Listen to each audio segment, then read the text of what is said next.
ये कौन सा सबका साथ सबका विकास का दावा है कि जो प्रधानमंत्री जी का इंटरव्यू ले, जो उनसे पूछे कि आप आम चूस के खाते हैं कि काट के खाते हैं, उसके लिए तो रेड कारपेट बिछा है।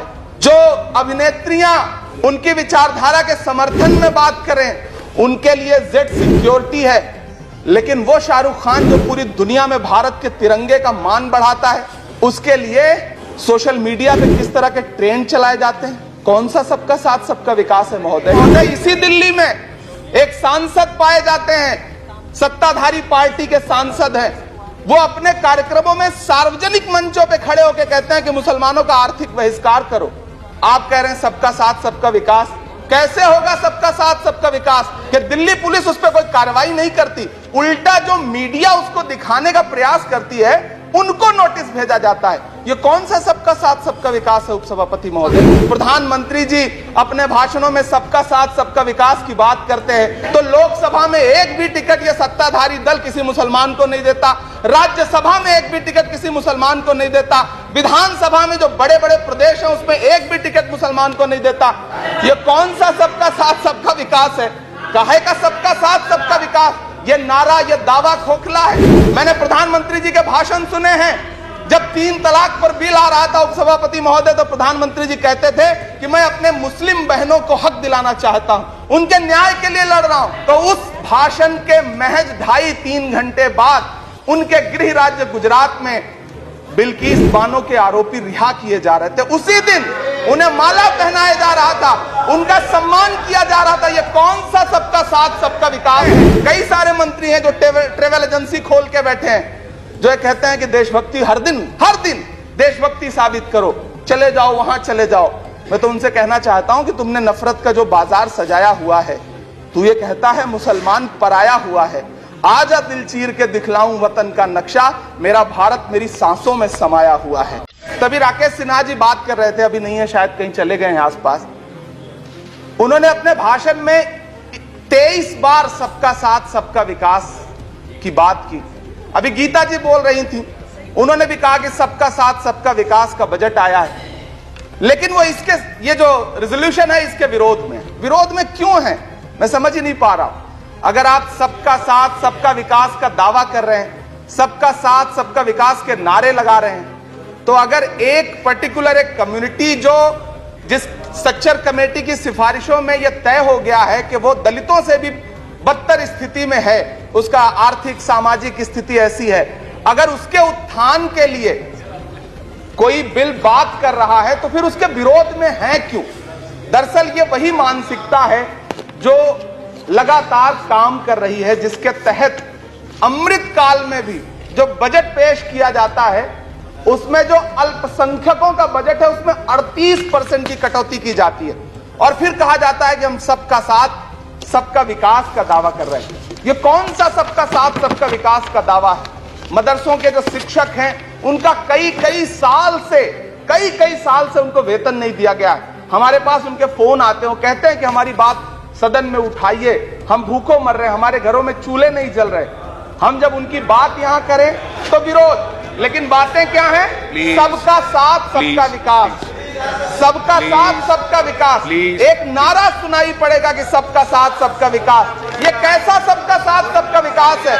मैं सदन से यह पूछना चाहता हूं कि यहां सत्र चल रहा है उपसभापति महोदय, और इसी संसद से महज 800 मीटर की दूरी पर जंतर मंतर पर खड़े होकर के कार्यक्रम आयोजित होता है अभी 4 दिन पहले, और एक व्यक्ति वहां खड़ा होकर के सीधे आह्वान करता है, सीधे आह्वान करता है।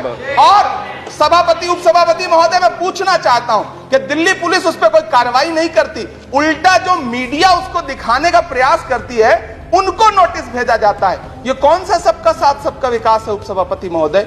ये हम बहुत गंभीर लोग यहाँ बैठे, मैं उच्च सदन में बैठा हूं, मैं यहाँ खड़ा होकर के कहना चाहता हूं, ये कौन सा सबका साथ सबका विकास है उपसभापति महोदय? इसी दिल्ली में एक सांसद पाए जाते हैं, सत्ताधारी पार्टी के सांसद हैं, वो अपने कार्यक्रमों में सार्वजनिक मंचों पे खड़े होकर कहते हैं कि मुसलमानों का आर्थिक बहिष्कार करो। आप कह रहे हैं सबका साथ सबका विकास। कैसे होगा सबका साथ सबका विकास जब सत्ताधारी पार्टी के सांसद आर्थिक बहिष्कार की अपील करेंगे और उनके खिलाफ एक मामला तक दर्ज नहीं होता? प्रधानमंत्री जी अपने भाषणों में सबका साथ सबका विकास की बात करते हैं, लेकिन अफसोस है कि जब राजनीतिक तौर पर विकास करने की बात आती है तो लोकसभा में एक भी टिकट ये सत्ताधारी दल किसी मुसलमान को नहीं देता, राज्यसभा में एक भी टिकट किसी मुसलमान को नहीं देता, विधानसभा में जो बड़े बड़े प्रदेश हैं उसमें एक भी टिकट मुसलमान को नहीं देता। और वो 3 जो नाम के लोग थे, मुख्तार अब्बास नकवी साहब, एमजे अकबर साहब, सैयद जफर इस्लाम, उनको भी किनारे लगा दिया जाता है। ये कौन सा सबका साथ सबका विकास है? काहे का सबका साथ सबका विकास? ये नारा, ये दावा खोखला है। मैंने प्रधानमंत्री जी के भाषण सुने हैं। जब 3 तलाक पर बिल आ रहा था उपसभापति महोदय, तो प्रधानमंत्री जी कहते थे कि मैं अपने मुस्लिम बहनों को हक दिलाना चाहता हूं, उनके न्याय के लिए लड़ रहा हूं, ये बिल मैं उनके लिए ला रहा हूं। आपने भी सुना होगा वो नारा। मैं तो सभापति महोदय बचपन से जिस विद्यालय का पढ़ा हूं वहां संस्कृत का एक श्लोक सुना करता था कि यत्र नार्यस्त पूज्यन्ते रमन्ते तत्र देवता। मैं इसे सुना करता था उपसभापति महोदय। और फिर आज जब यहां सदन में खड़ा हूं तो मैं पिछले दिनों लाल किले से प्रधानमंत्री जी की, लाल किले की प्राचीर से वो भाषण, उनकी वो तकरीर भी सुन रहा था, जब वो कह रहे थे कि महिलाओं को बिना हक दिलाए देश आगे नहीं बढ़ सकता। जब वो लाल किले की प्राचीर से ये बात बोल रहे थे तो उस भाषण के महज 2.5-3 घंटे बाद उनके गृह राज्य गुजरात में बिल्किस बानो के आरोपी रिहा किए जा रहे थे। उसी दिन उन्हें माला पहनाया जा रहा था, उनका सम्मान किया जा रहा था। ये कौन सा सबका साथ सबका विकास है? उपसभापति महोदय, मैं तो आपसे कहना चाहता हूं कि जो प्रधानमंत्री जी का इंटरव्यू ले, जो फिल्मी स्टार, जो उनसे पूछे कि आप आम चूस के खाते हैं कि काट के खाते हैं, उसके लिए तो रेड कारपेट बिछा है।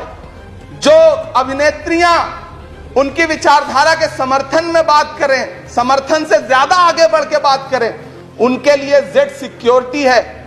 लेकिन वो शाहरुख खान जो पूरी दुनिया में भारत के तिरंगे का मान बढ़ाता है, जिसे फीफा वर्ल्ड कप में आमंत्रित किया जाता है, उसके लिए सोशल मीडिया पे किस तरह के ट्रेंड चलाए जाते हैं? कौन सा सबका साथ सबका विकास है महोदय?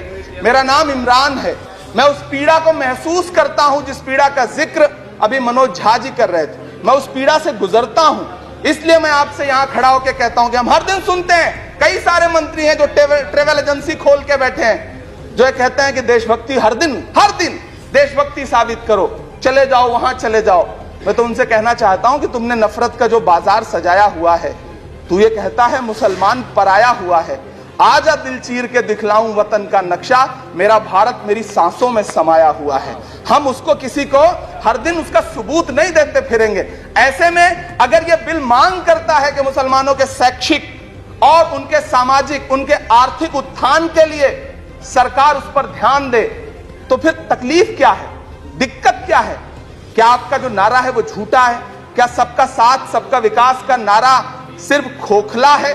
बजट से तो यही जाहिर होता है, आप लगातार घटाते जा रहे हैं बजट, आप लगातार कटौती करते जा रहे हैं।